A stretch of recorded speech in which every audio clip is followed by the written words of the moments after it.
Olá, olá, minhas queridas amigas, meus queridos amigos, votos de paz, de bem, que Jesus e os amigos da espiritualidade possam nos envolver e se manter entre nós. É com alegria que me dirijo a cada um de vocês, ouvintes, internautas da Web Rádio Fraternidade, para nós conversarmos mais um pouco sobre Jesus, sobre a veneranda doutrina espírita e sobre algumas propostas que o Consolador Prometido veio trazer para cada um de nós. Nós recebemos aqui na Web Rádio um relato que eu peço permissão para ler para vocês e depois a gente vai conversando sobre eles. Estou abrindo aqui, gente. Há 30 dias, ocorreu um acidente em minha cidade, que levou a vida de 12 jovens. Foram 12 jovens retornando da faculdade de Franca. Uma colisão entre um caminhão e um ônibus, aqui em São Joaquim da Barra. Temos experimentado, junto com os corações queridos, momentos dolorosos, difíceis. Dói ver as mães sofrendo. Algumas muito amigas próximas, outras nem tanto. Mas, do mesmo modo, próximos aos nossos corações, que chega a doer em meu coração em ver o sofrimento de cada um. Sei das diversas fases do luto, não questiono. Assim como sei que a justiça divina ama e ampara nossos corações, resgatando-nos onde quer que estejamos, em nossas dores, em nossas sombras. Quer seja onde for, Papai do Céu está cuidando de cada um dos filhos seus. Mas hoje venho pedir-vos que, se for possível, que fosse feita alguma live direcionada a esse tema, em especial a esses familiares.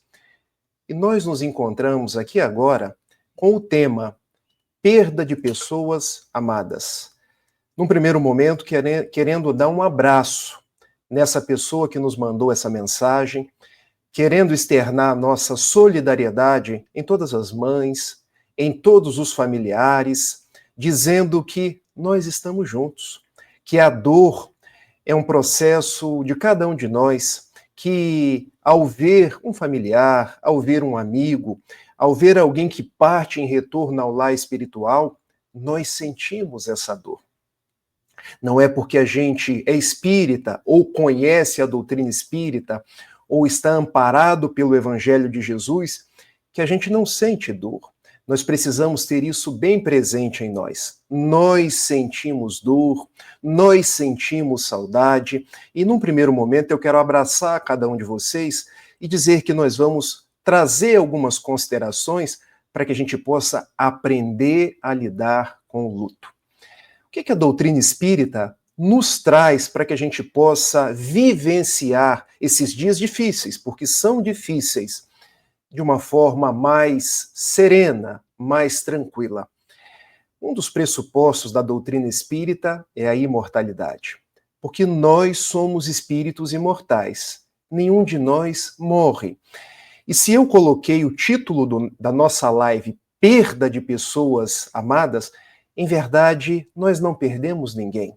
Perder, a gente perde um celular, a gente perde um livro. O que acontece de verdade é que essas pessoas desencarnam, mas elas permanecem vivas, porque elas estão fazendo o trajeto de retorno ao lar espiritual, que é a casa de cada um de nós, e também nós vamos retornar a essa pátria espiritual um dia. E essa pátria espiritual, esse lar de todos nós, é o mundo verdadeiro, ou seja, nós estamos aqui de passagem, porque a gente vai voltar para lá. Esse processo de desencarnação é tal qual atravessar de uma margem de um rio para outra margem de um rio. Então, essas almas queridas que atravessaram deixaram dor em nós, deixaram saudade em nós, mas nós não podemos transformar essa dor, essa saudade, em revolta, porque a gente tem subsídios para encarar esse processo de uma forma mais serena. E é sobre isso que eu quero falar com vocês hoje. Um primeiro subsídio que eu quero trazer, eu extraio da personalidade mineira de Eurípides Barçanufo, um grande médium, um homem de bem que se aproximava das pessoas, que viveu a sua vida em Sacramento, no Triângulo Mineiro, e que ele tinha uma frase que eu acho uma frase formidável, em que ele dizia: não pensem que invisibilidade é sinal de ausência, porque quando alguém desencarna, a gente não consegue tocar mais, a gente não consegue conversar, vamos dizer assim, sentado numa mesa, recostado num sofá, a gente não amanhece e vê a pessoa. Mas essa invisibilidade não quer dizer ausência, porque a pessoa está presente. A pessoa está sem um corpo de carne, mas ela permanece viva em espírito. E a gente pode tangenciar essas pessoas com as nossas preces, com as nossas vibrações de carinho, com a nossa permanência na vida, prosseguindo os nossos fatos, as nossas atividades, assim como elas permanecem do lado de lá. Então, um primeiro subsídio que eu deixo é exatamente esse. A gente não perde ninguém, porque as pessoas ficam vivas, elas permanecem nas suas atividades, só que agora do plano espiritual. E vocês poderiam perguntar assim para mim, mas Rafael, esse processo não é doloroso? É sim, muito doloroso. E para tanto, eu quero dizer por onde a psicologia, por onde a psiquiatria tem caminhado para que a gente possa, numa abordagem também psicológica, trazer alguns subsídios. Depois dessa primeira abordagem psicológica, a gente fala de um caso pessoal, meu, e depois a gente traz mais detalhes, mais textos da doutrina espírita. Existe uma psiquiatra suíça chamada Elisabeth Kubler-Ross, que ela estudou os fenômenos de morte, de desencarnação. E ela chegou à conclusão que esse processo de luto, esse processo de dor, passa por 5 fases. O primeiro passo desse processo de dor é o processo de negação. Então é comum nós passarmos por um processo de negação, porque ao saber que uma pessoa desencarnou, primeiro a gente tende a negar. Não, não é possível. Mas eu conversei com ela hoje, não acredito que ela partiu, que ela desencarnou. Mas desencarnou, gente. E esse é um processo natural. Se nós pararmos para pensar, quantas vezes nós já desencarnamos em vidas passadas? Nós já desencarnamos estando mais velhos, nós já desencarnamos estando mais novos, nós já desencarnamos tantas vezes. E por que ainda a gente tem tanta dor nesse processo? Porque a gente se habitua na vida material. Porque a gente se aproxima das pessoas e acha que vai perdê-las, mas a gente não perde. O que a gente aprende pela doutrina espírita é que nós vamos nos reencontrar, que a desencarnação não extingue os laços de afeto, mas nos aproxima, porque nós sabemos que haverá um reencontro. Então, num primeiro momento, a gente tende a negar. A gente nega o fato como se estivesse negando para nós mesmos que, doravante, a gente não vai ter mais o contato físico daquela pessoa. Existe um segundo passo, um segundo momento, que é o momento da raiva. E veja, o simples fato de eu ser religioso não me abstrai dessa raiva. Então as pessoas ficam com raiva e às vezes têm até raiva de Deus. Por que você fez isso comigo? A minha vida acabou. Por que teria que acontecer isso? Por que não fui eu que sou mais velho? Mas, gente, Deus é que sabe a hora. Nós estamos num processo, numa vida que é um presente de Deus, mas Ele é que sabe quem vai desencarnar antes, quem vai desencarnar depois, quanto tempo nós vamos ficar. E Deus é tão bom que Ele compreende esses processos de raiva, esses processos de nós termos aquele desentendimento, porque passa. O momento da negação passa, o momento da raiva passa. E a psiquiatra Elisabeth Kubler-Ross diz que a gente passa por um terceiro momento, que é o momento da barganha. Observem se a gente não quer barganhar com Deus, dizendo assim, por que ao invés de levar a minha esposa querida, que era tão mais útil dentro da minha casa, não levou a mim? Por que ao invés de levar meu filho, não levou a mim, que sou uma pessoa mais velha, já vivida, ele tinha uma vida toda pela frente. Só que a gente se esquece que existe um planejamento reencarnatório, que quando a gente estava prestes a reencarnar, a gente deliberou como seria a vida, quais programações a gente cumpriria, e a gente, inclusive, deliberou quem voltaria primeiro, não nos dando conta que muitas vezes nós planejamos no plano espiritual que eu, enquanto mãe, veria o meu filho retornar primeiro. Então, a gente tende a barganhar, sem nos dar conta que tudo isso foi planejado antes. Não um planejamento fixo, mas um planejamento que pode aí ir se amoldando aos fatos da vida atual. Um quarto período do processo de luto é o processo da tristeza. E tristeza dá em todo mundo, porque tristeza é um sentimento. Todos nós sentimos tristeza. E tristeza não é igual depressão, tá, meus amigos? A depressão é uma tristeza mais bem caracterizada, que se prolonga no tempo.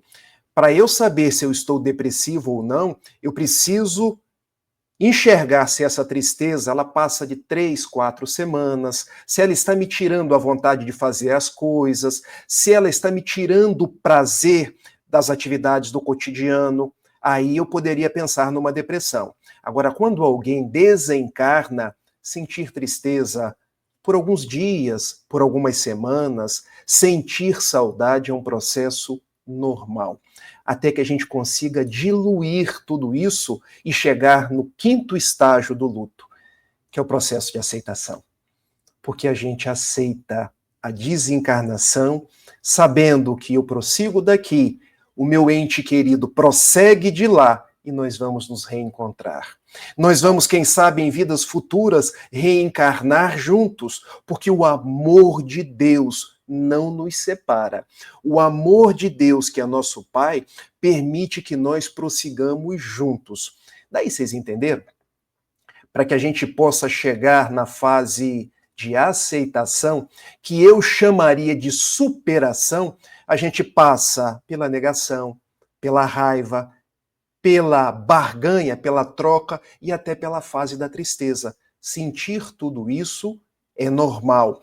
A gente precisa entrar na tristeza para sair na superação. Eu vejo pessoas que dizem assim: ah, mas eu não fico triste porque eu sou espírita. Em verdade, muitas pessoas tamponam o sentimento, crendo-se fortes, mas isso é igual uma panela de pressão. Em determinado momento, isso pode estourar. Então, é bom que a gente viva e conheça o nosso sentimento e, igualmente, se permita ressignificar para poder superar e continuar a vida. Esse é o grande contributo da psiquiatria. Existe um outro contributo da psiquiatria / psicologia, porque eu sou psicólogo. E como eu costumo conversar com as pessoas que chegam para me narrar experiências de luto. Porque as pessoas sentem saudade dos entes queridos, mas igualmente sentem-se culpadas por não conseguir permanecer na vida, conseguir fazer as próprias coisas, dar sequência nas suas atividades. E é uma técnica que a gente aprendeu, que eu vou explicar para vocês aqui agora. Ao invés de nós valorizarmos a ausência, que a gente valorize a presença. Compreenderam? Porque o fenômeno do luto, a gente vive só a ausência. Fulano partiu. Eu não vou conseguir enxergá-lo mais. Eu não vou conseguir estar com ele. Tudo isso é verdade. Mas a gente pode fazê-lo presente pelas lembranças positivas. Como ele foi um bom pai. Como ele foi um excelente filho. Como ele foi um companheiro que me ajudou em 30 anos de casamento. Perceberam? A mudança do olhar. Ao invés de tornar perene a ausência, eu torno perene a presença. Eu sinto o papai por tudo que ele fez para mim. Pela valsa que nós dançamos quando eu tinha 15 anos, pelo pai que me acolhia na cama quando eu estava chorando, pelo pai que me ajudou financeiramente, me acolheu no seu colo, ao invés de ficar só lamentando, agora eu não tenho mais. Isso é uma mudança de foco, de comportamento, para a gente aprender a lidar com o luto. Após trazer algumas considerações aí da psiquiatria / psicologia, eu quero trazer para vocês uma experiência pessoal, porque eu já era cristão, estava entrando no espiritismo e passei por um período de muita dor, muita tristeza, e não tenho vergonha nenhuma de dizer isso, porque o meu avô, Sebastião Leite de Amorim, ele desencarnou quando eu tinha 17 para 18 anos de idade, e foi muito difícil, meus amigos. Eu sei o que é uma pessoa, e no caso aí uma colisão de um ônibus, deixando 12 famílias enlutadas. Eu conheço a dor dessas 12 mães, desses 12 pais. Eu conheço a dificuldade dessas 12 famílias, não só por escutar pessoas enlutadas, mas também por passar por momentos difíceis, porque o seu Sebastião era como se fosse o meu pai. Era a pessoa que estava muito próxima de mim em momentos muito difíceis da vida. E ele infartou durante a noite. E eu olhava para aquele corpo rígido, morto, e eu pensava, vovô, o senhor morreu, vovô, conversando comigo mesmo, e as lágrimas brotavam, e eu não sabia o que fazer, eu queria negar, eu queria gritar, eu não consegui nem ir ao cemitério. E aquela foi uma experiência muito dolorosa. E vejam, eu senti muita dor, o sentimento foi nas alturas. E o fato é que foi passando por todas essas fases que eu já narrei anteriormente. Mas a vida me reservou uma experiência muito agradável posteriormente. Eu quero narrá-las para vocês porque um benfeitor da espiritualidade pediu-me, quando for gravar o vídeo para as 12 famílias enlutadas, eu quero que você fale de imortalidade. Então eu estou contando esse caso do meu avô, porque pouco tempo depois que o meu avô desencarnou, eu comecei a vê-lo. É isso mesmo. Eu era um jovem católico me tornando espírita, e eu vi o meu avô dentro de casa. E eu dizia, mamãe, estou vendo o meu avô.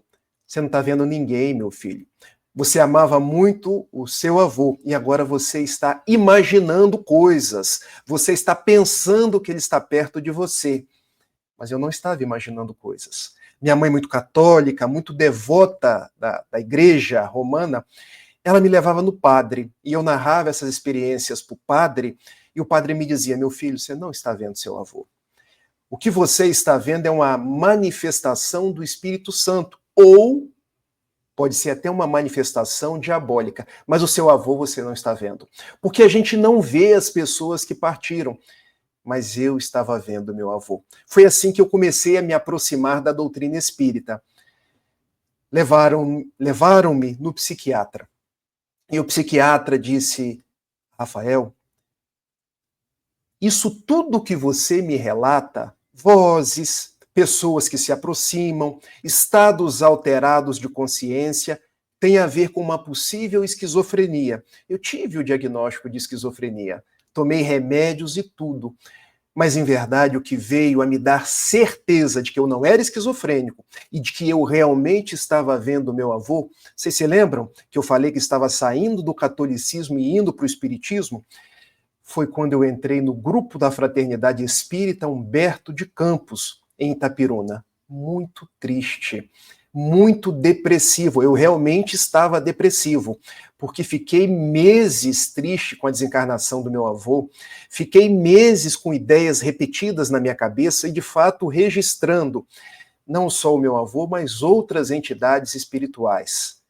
Comecei a frequentar aquele grupo na cidadezinha de Itapiruna, norte do estado do Rio de Janeiro. Em princípio, num grupo de juventude, jovens com os quais eu saía, estudava a doutrina espírita, jovens que eu comecei a renovar a minha vida. e havia um atendimento espiritual na casa espírita. Eu me lembro, a médium era Dona Maria Helena, e ela dava passividade a um espírito alemão chamado Joseph Gleber.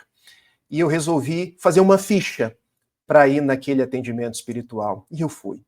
Era uma quinta-feira, 2 horas da tarde. Quando eu cheguei, o doutor Joseph Gleber, com sotaque alemão, porque ele havia sido médico na última encarnação, ele disse assim: meu filho, que bom que você veio nesse atendimento. E eu não entendia nada, ressalto até que estava com medo da entidade espiritual, sem eu dizer nada.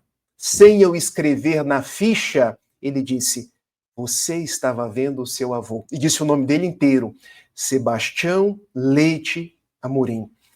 Ele quis travar contato contigo, meu filho, para que você se desse conta da imortalidade. Para que você dissesse à sua mãe, que ele amava, a dona Selenes, que ele estava vivo. Para que você dissesse à esposa dele, dona Zeli, que ele estava vivo. Então, quando você ouvia na mesa, era ele. Quando você ouvia dentro de casa, era ele. E eu, mas se eu ouvia, por que ele aparecia para mim? Eu pensei isso. O Espírito escutou o meu pensamento e me respondeu: em verdade, meu filho, o seu avô queria te trazer para cá, para que você se desse conta de que você é médium. E o médium, depois, com os estudos na juventude espírita, fiquei sabendo que médium era o intermediário entre o plano físico e o plano espiritual. Estude o espiritismo e, doravante, fale de Jesus para as pessoas. Fale da imortalidade para as pessoas. Diga para todas elas que ninguém morre, porque muitos ainda vão se achegar de ti trazendo lágrimas nos olhos, trazendo o coração lacerado pela desencarnação, e você vai poder dizer de ter visto que ninguém morre. Você vai poder dizer de ter ouvido que você registra as vozes espirituais. E se as pessoas, Rafael, dizia-me Joseph Gleber, e por que eu não vejo? Responda assim para elas: você não precisa ver. Porque o amor do seu filho, ou o amor do seu pai, ou o amor daquele que se aproxima de você, pode ser sentido pelo seu sentimento, pela sua emoção. Peça à pessoa para que ore, para que perceba que em determinados momentos os sonhos dão mostras de que os entes queridos estão próximos. Peça para que as pessoas se deem conta de que às vezes os cabelos eriçam, dando mostras de que aqueles que a gente pensa que morreu estão próximos de nós. Conte essa experiência com seu avô a todos aqueles que choram. E não se esqueça, fale sempre de Jesus. Fale sempre de imortalidade. Porque se tem uma coisa que o Espiritismo veio trazer como um grande consolo às pessoas, é a alma é imortal. Nós vamos nos reencontrar. E da mesma forma que Sebastião ama Rafael, Rafael ama Sebastião, as pessoas hão de se dar conta de que nós estamos cercados por aqueles que nos amam e que apenas hoje não tem um corpo de carne, mas tem um coração que pulsa, aqui num sentido simbólico, tá, meus amigos? Num corpo de natureza perispiritual e que registra os sentimentos do espírito imortal. Eu quis então contar essa história para você, mãezinha, para você, paizinho, que ainda hoje tem o coração trespassado pela dor. Siga em frente. E se for de sua vontade, estude a doutrina espírita. Leia o Evangelho segundo o Espiritismo. Apresente-se em uma casa espírita. Seja atendido no atendimento fraterno. Se a dor fizesse mais forte, há tantos psicólogos para ajudar a ressignificar a tristeza. E se for necessário se prolongar-se no tempo, tome também um remédio, porque há remédios que nos ajudam a reestruturar o nosso quimismo cerebral. Não fique guardando por tanto tempo as coisas, porque quando a gente guarda as coisas, a gente se lembra do dono das coisas. Doe as roupas. Doe os brinquedos, doe os objetos para que outras pessoas se sintam felizes com as roupas. Há tanta gente que não tem roupa. Há tanta gente que precisa de um objeto, que precisa de algo que pertenceu a alguém que hoje, do plano espiritual, ficaria feliz. Tem alguém usando a minha camisa. Tem alguém sendo feliz com um objeto que eu utilizei no colégio, na faculdade, no meu trabalho. Siga em frente. Busque um amparo da casa espírita, de um psicólogo, de um familiar. Não fique trancado dentro da sua casa. Quando a gente se tranca, a vida fecha as portas para nós. Quando a gente se abre, é como se um sol novo brilhasse na nossa direção. Faça esse exercício, por mais dolorido que seja. Procure alguém para conversar. Converse. Narre as suas dificuldades. Se não quiser narrar, apenas chore. E se você for aquele que for ouvir quem vai chorar, não queira doutrinar a pessoa. Dê o ombro para que ela possa chorar. Chore. E diga à pessoa que está chorando apenas: eu estou contigo. Essa é a grande receita para nós seguirmos em frente. Então observem, comecei com algumas propostas da psicologia, da psiquiatria, passei por um caso pessoal e agora eu quero falar de doutrina espírita. E vocês poderiam me perguntar: mas Rafael, você deixou para falar de doutrina espírita só no final? Vocês lembram que nas bodas de Caná, primeiro as pessoas tomaram o vinho ruim e depois é que veio o vinho captoso, que Jesus transformou a água em vinho? É porque a parte boa, que é o espiritismo, a gente deixa para o final.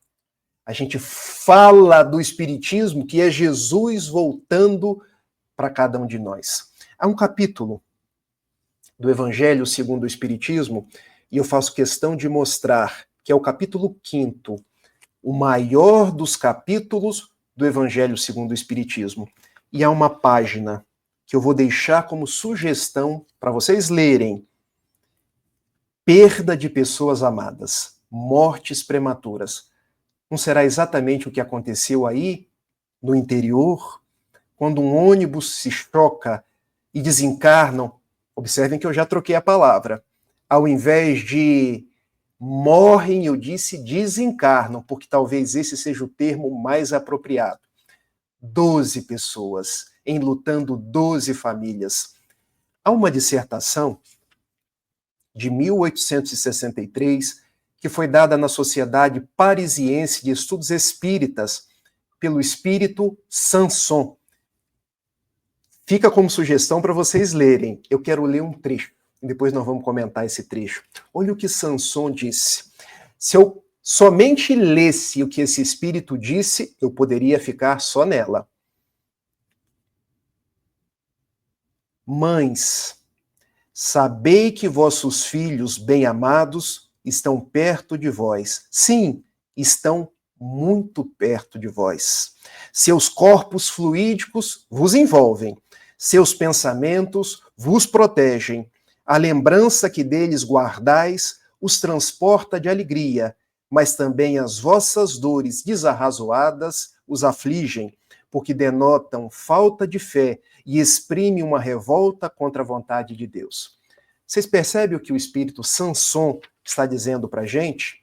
Mães, o seu filho, ou o seu pai, ou o seu esposo, ou o seu amigo da casa espírita está perto de vós, está do seu lado, está recebendo as suas preces. Então vamos orar pelos nossos desencarnados, porque ele está junto do anjo de guarda dele, junto de familiares que o precederam no lar espiritual. Quantas cartas Francisco Cândido Xavier, o apóstolo da mediunidade, escreveu na cidadezinha de Uberaba, nas Minas Gerais, porque mães iam até ele e ele, registrando pela sua mediunidade os filhos desencarnados, escrevia: mãe, eu estou aqui.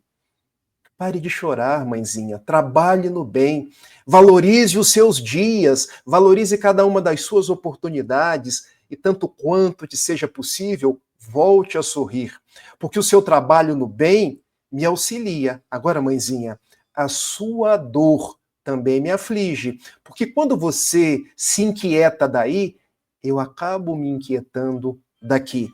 Então, observem, quando a gente fica muito tempo nutrindo dor, nutrindo dificuldade, a gente acaba carregando essas dificuldades, essas dores, para os nossos entes desencarnados. Então, não posterguemos essa dor, vamos trabalhando com ela, vamos transformando essa dor, essa possível revolta, num processo de entendimento, de compreensão da vontade de Deus, para que a gente aprenda a fazer o nosso melhor e a gente prossiga daqui, o nosso ente desencarnado, seja ele quem for, prossiga de lá. Vamos continuar aqui com a dissertação do Sanson. Vós, que compreendeis a vida espiritual, escutai a pulsação do vosso coração, a chamar esses bem-aventurados amados, e se pedirdes a Deus que os abençoe, em vós sentirei fortes consolações, dessas que secam as lágrimas, sentirei aspirações grandiosas que vos mostrarão o porvir que o soberano Senhor prometeu. Eu, ao final dessa nossa fala, quero fazer uma prece por todos esses que desencarnaram. Quero pedir a Deus que os abençoe e que abençoe igualmente a cada um de vocês.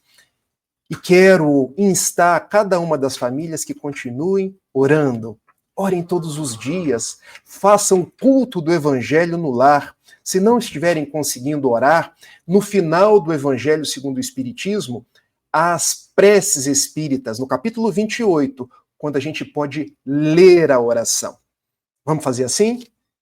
E agora, já caminhando aí para a parte final da nossa fala, eu quero ler uma mensagem do benfeitor Emmanuel.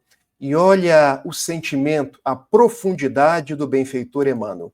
Quando ele nos propõe, e eu quero citar o livro, gente, se depois vocês quiserem ir ver no livro, está no livro Retornaram Contando, da IDE, lá na página 96.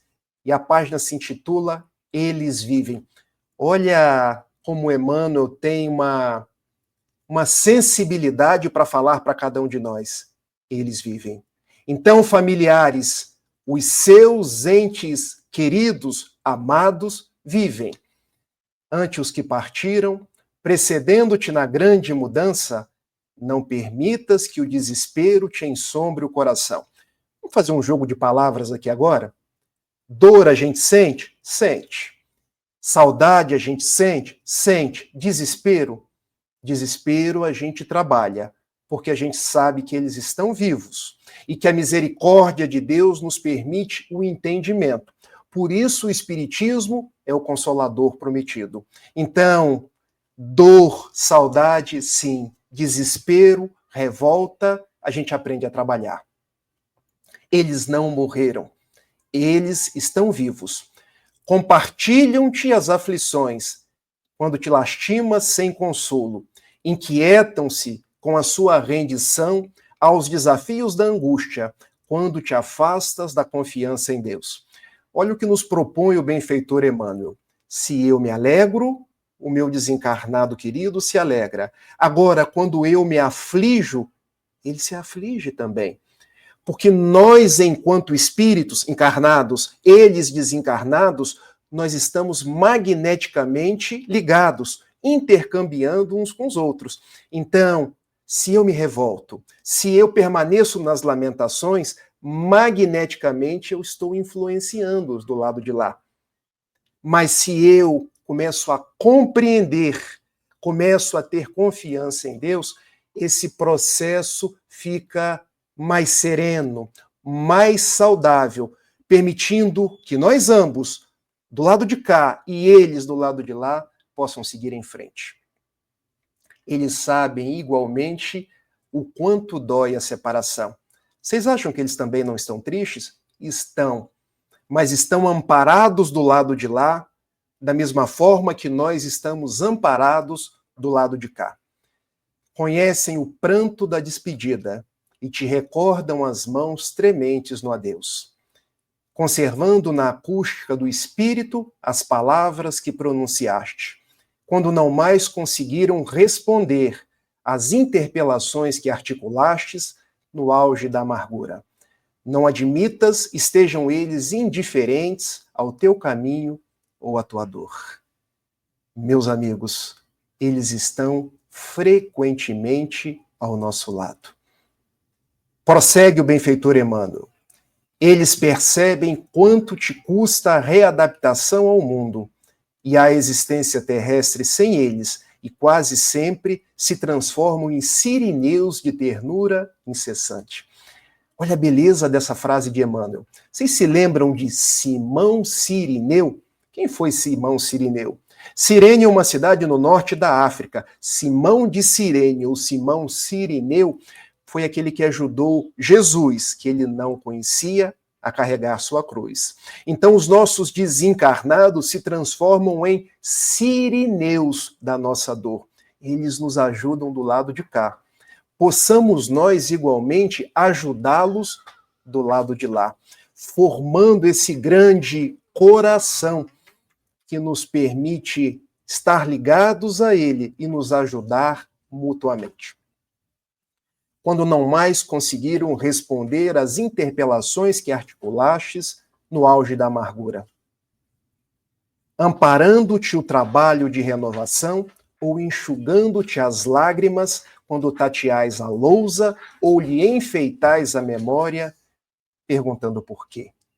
Então, todas as vezes que nós perguntamos por quê, Deus sabe todas as causas. Deus conhece todas as condições. E Deus nos responde o nosso pedido de explicação.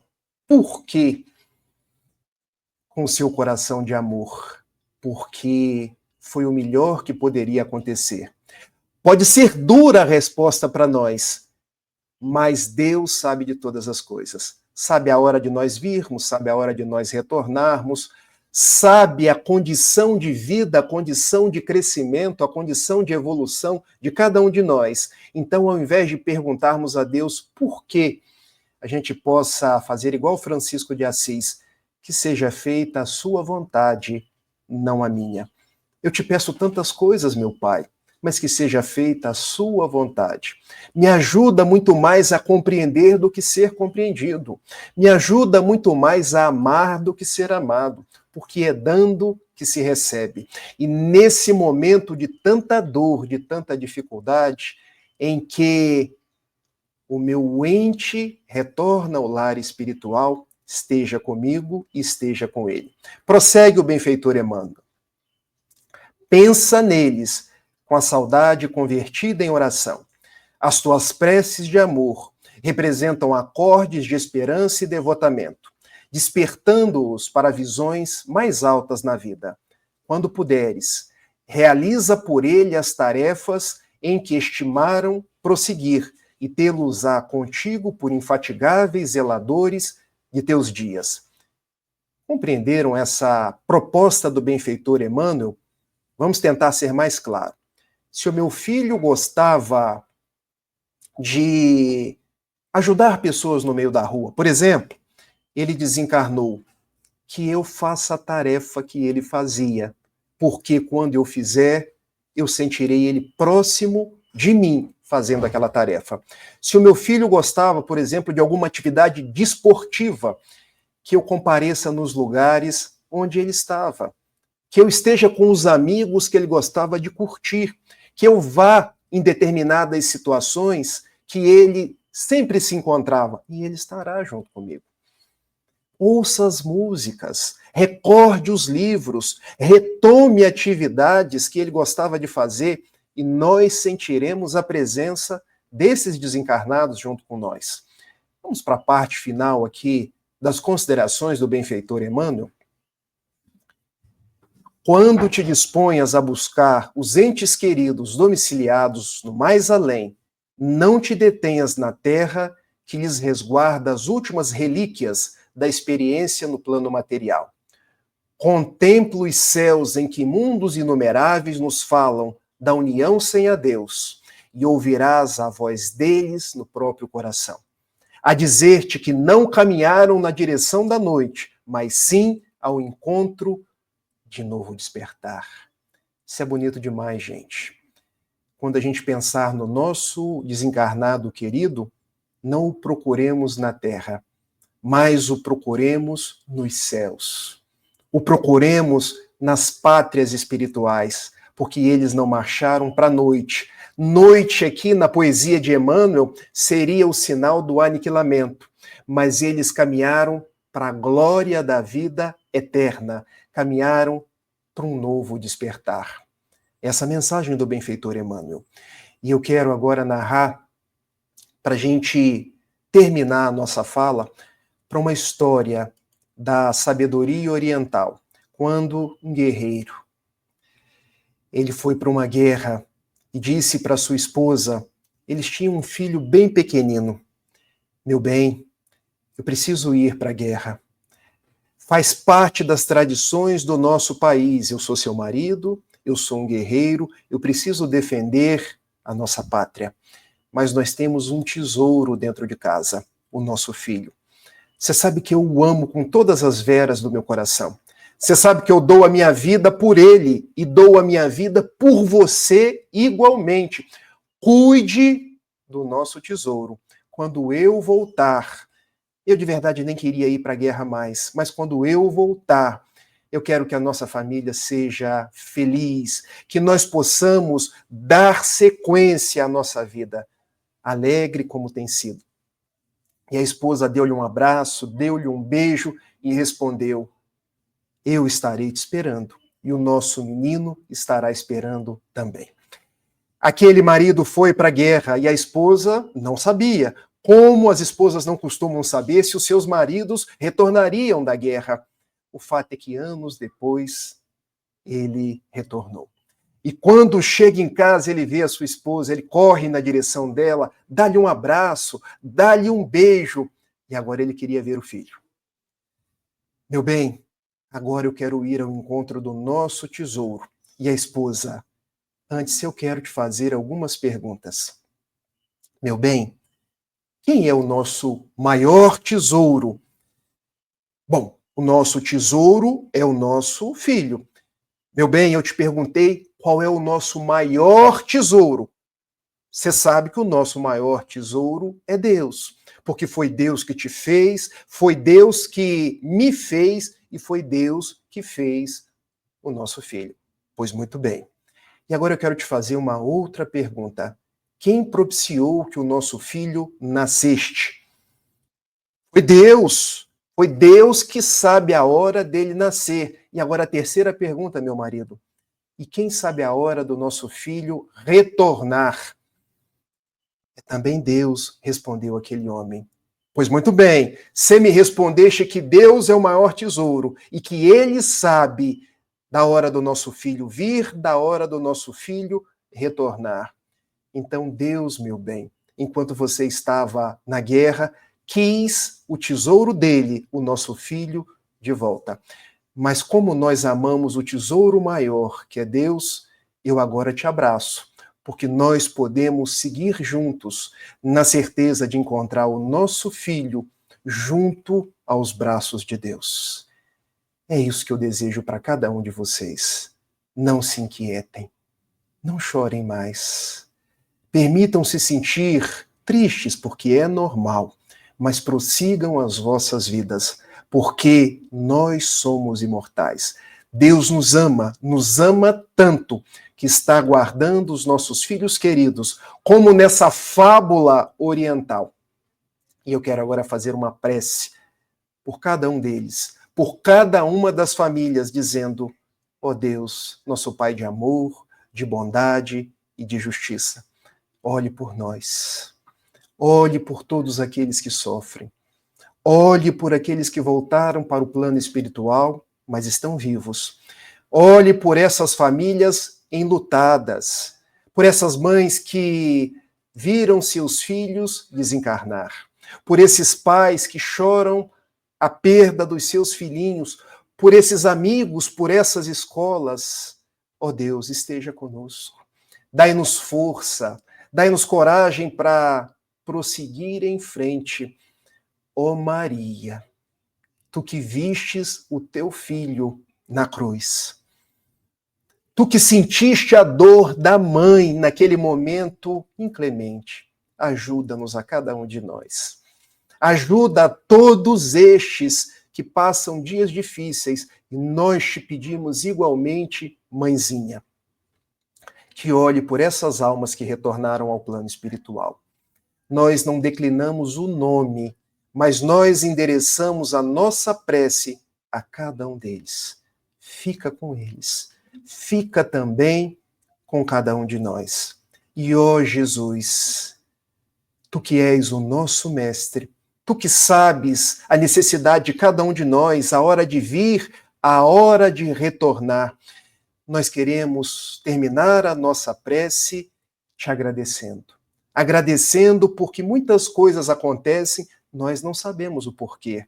Nós só pedimos, nos console, nos dai força e permaneça junto de nós. Porque um dia um poeta nos disse, ele veio, pão da vida, luz do mundo, tinha o olhar quente e profundo, e sublime tinha a voz. Ele veio, mãos vazias, desarmadas, nem escudos, nem espadas, só amor por todos nós.